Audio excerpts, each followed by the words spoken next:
नमस्कार दोस्तों। कई दिनों से मैं ये बात करना चाहता था, लेकिन कुछ परेशानियों की वजह से नहीं कर पाया। स्वास्थ्य भी ठीक नहीं था, लेकिन मैंने सोचा कि इस विषय पे बात करनी चाहिए। स्त्री के विषय में बात करना जो मैं चाहता था, जो काफी दिनों से नहीं कर पाया। तो स्त्री की मजबूती, विमेन एम्पावरमेंट जिसको बोलते हैं अंग्रेजी में, तो ये क्या है? वुमेन एम्पावरमेंट क्या है? क्या हमें सरकारें अलग अलग तरीके की जो स्कीम बना करके दे रही है, क्या ये वुमेन एम्पावरमेंट है? या जो अलग अलग नारे बना करके लिखे जाते हैं, क्या ये स्त्री एम्पावरमेंट देगा? तो इस विषय पे अध्ययन करने के बाद मुझे ये पता चला, तो उस पे सबसे पहला बिंदु जो उठ करके आया वो बिंदु ये था कि स्त्री का सबसे बड़ा दुश्मन कौन है। अगर कोई दुश्मन है तभी तो उन्हें एम्पावरमेंट की जरूरत पड़ी। तो अध्ययन करने पे यह पता चला कि स्त्री का सबसे बड़ा दुश्मन पुरुष नहीं है। दूसरा तो कौन है? पुरुष नहीं है तो कौन है? तो इमीडिएटली जवाब आता है कि कोई स्त्री होगी। तो यह भी गलत है कि स्त्री की सबसे बड़ी दुश्मन स्त्री भी नहीं है। तो स्त्री की सबसे बड़ी दुश्मन है कौन? स्त्री की सबसे बड़ी दुश्मन वो स्वयं है। जी हां, आपने सही सुना। स्त्री की सबसे बड़ी दुश्मन वो स्वयं है, जो अपने आप को एम्पावर नहीं मानती है।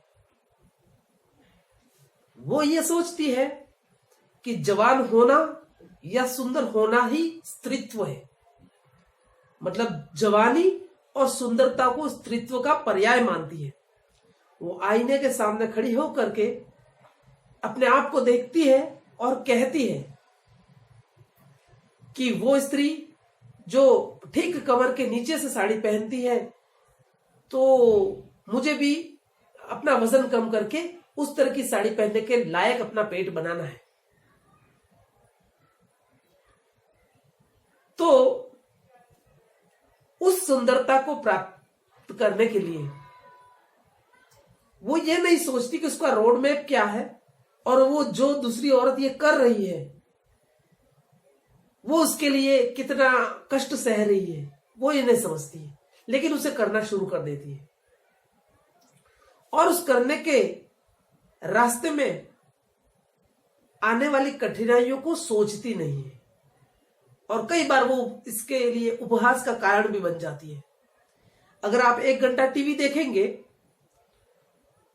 तो उसमें अधिकांश जो एडवर्टीजमेंट है, विज्ञप्तियां हैं, विज्ञापन जो है, वो या तो गोरा बनाइए, बालों को सिल्की बनाइए, आंखों को सुंदर बनाइए और अपने आप को सुंदर बनाइए, इस तरह के विज्ञापन ज्यादा आते हैं। फेयर एंड लवली का ऐड देख लीजिए, कई सालों तक उन्होंने लोगों को बेवकूफ बनाया, और अब बेवकूफ बनाने का दूसरा तरीका उन्होंने ढूंढ लिया। वो ये कहते हैं कि फेयरनेस वगैरह कुछ नहीं होता है, आप ये क्रीम अपनाइए तो आप श्याम या काले होते हुए भी सुंदर दिखेंगे। ये नया बेवकूफ बनाने का तरीका उन्होंने ढूंढ लिया। तो अपने मुद्दे पे मैं वापस आता हूं कि स्त्री एम्पावरमेंट है क्या। स्त्री एम्पावरमेंट वो है कि स्त्री के घर पे उसका पति के लेन देन की सारी जानकारी उसे प्राप्त हो, ये सारी जानकारी हो। कबर्ड में मेडिकल पॉलिसी कहां रखी है ये उसे पता हो, वो कैशलेस है या नहीं है वो उसे पता हो, किसको उधार दिया है ये उसे पता हो। और पुरुषों से भी मैं यह कहना चाहता हूं कि सारी जानकारियां उन्हें दे। यह सही मायने में स्त्री एम्पावरमेंट होगा। कल को यदि पुरुष को कुछ होता है, उसकी अपनी जानकारियां तो उसके पास में है, लेकिन उसके संबंधित जानकारियां उसी के पास ही है, यह गलत बात है। अगर पुरुष को कुछ होता है और कुछ जानकारियां अपनी पत्नी को अगर नहीं है, तो मैंने कई जगह देखा है वर्षों तक जो बैंक के लॉकर से वो बंद पड़े रहते हैं, पता ही नहीं होता, लावारिस हो जाते हैं, घर पे किसी को पता ही नहीं होता है। तो नॉमिनेशन में ठीक से नॉमिनेशन किया हुआ है या नहीं किया हुआ है, ये अपनी पत्नियों को बताना चाहिए। औरतें हैं वो, उन्हें क्या पता चलेगा? ये इस तरह की धारणा को बदलना विमेन एम्पावरमेंट होगा, तो वो सशक्त होंगी। आपने रानी लक्ष्मीबाई के बारे में पढ़ा होगा, सुना होगा। उनके एम्पावरमेंट के अधिकतर मैं उदाहरणों को देखता हूं वाद विवाद की प्रतियोगिताओं में, लेकिन कहीं पे भी वो कैसे दिखती थी उसका वर्णन नहीं था। लेकिन उनके अधिकारों की जानकारी उन्हें पूरी तरीके से थी। वो स्त्री एम्पावरमेंट है, वो महिला एम्पावरमेंट है, वो स्त्री सबलीकरण है, सशक्तिकरण है।